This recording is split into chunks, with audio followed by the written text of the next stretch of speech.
Alrighty, good morning. 6:01 on this Monday. Time is running out for the signing bonus offered to BC teachers by the province. Instructors have until midnight tonight to collect the $1,200 up for grabs if a deal can be reached by the end of the school year. Negotiations between the BCTF and the government have stalled, and attempts to get a mediator in have also failed. The union is asking for an 8% wage increase over 5 years plus a $5,000 signing bonus. The province is offering 7% over 6 years, as well as the smaller signing bonus, which is valid until the end of today. As many questions remain this morning in the BC teachers dispute, students in greatest need of a summer education will get it. The Labour Relations Board has deemed summer classes essential, at least some of them. The LRB says remedial courses should be offered to students from grades 10 through 12, specifically those who have failed classes and will not be able to redo them next year. Vancouver School Board Chair Patty Backus admits being a bit confused by the ruling. The LRB has given school districts until Wednesday to finalize summer classes they're offering.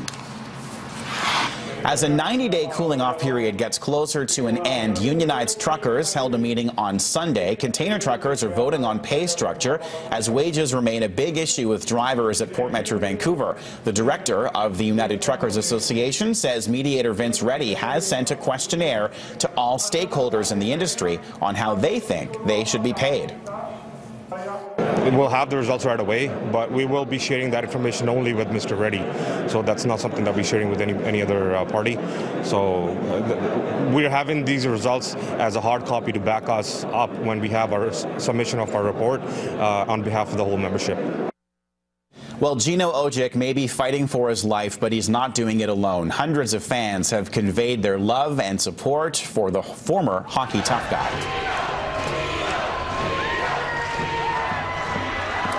Despite battling terminal heart disease, Odjick made his way outside Vancouver General Hospital yesterday to greet fans. They organized a rally just a few days after learning about his medical condition. Long after retirement, Gino clearly still means a lot to Canucks supporters, but even more to Aboriginal hockey fans who proudly lived vicariously through their hero whenever he took the ice. Gino has always been one of the fan favorites. He gives back to the Aboriginal community on a regular basis, which is important for him, and I think it's important to give back to where you came from as well.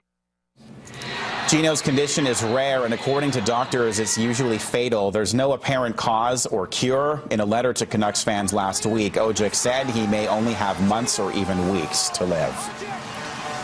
One man is in hospital this morning. Another is under arrest after a stabbing in Surrey over the weekend. RCMP were called to a house on 156th Street yesterday morning. Officers found the victim outside the home with very serious neck wounds. He is reportedly in stable condition. The suspect was arrested on scene. It's believed the men knew each other, but it's unclear what prompted their confrontation. An autopsy is scheduled this week on a body discovered in Newton. A man was found lying on the side of the road Saturday morning, not too far from an elementary school. He could not be revived. There were no obvious signs of foul play. Oscar Pistorius has been dealt a large legal setback as his murder trial continues in South Africa this morning following a 6-week adjournment. 4 mental health experts who examined the Paralympic runner say he was not suffering from a psychological illness when he shot and killed his girlfriend last February. Pistorius' lawyers had argued he was suffering from an anxiety disorder the night Reva Steenkamp was killed. The prosecution says this means the Olympic athlete was criminally responsible for his actions when he shot and killed her. He has pleaded not guilty.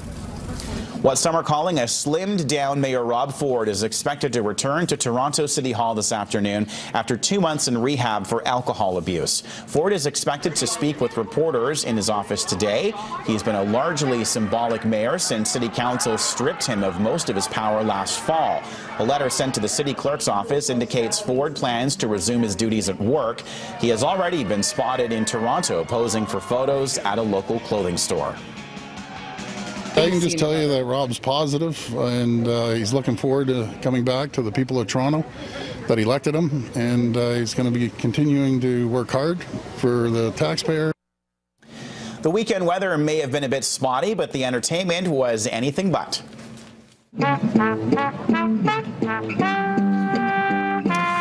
Musicians, dancers, clowns, acrobats, yo-yo experts, you name it, they all performed in downtown Vancouver at the city's 3rd annual International Busker Festival. It's called International for a reason. Performers came from all over the world. Their travel and accommodation were all paid for, but any money they made came from the street performing tradition of passing around a hat.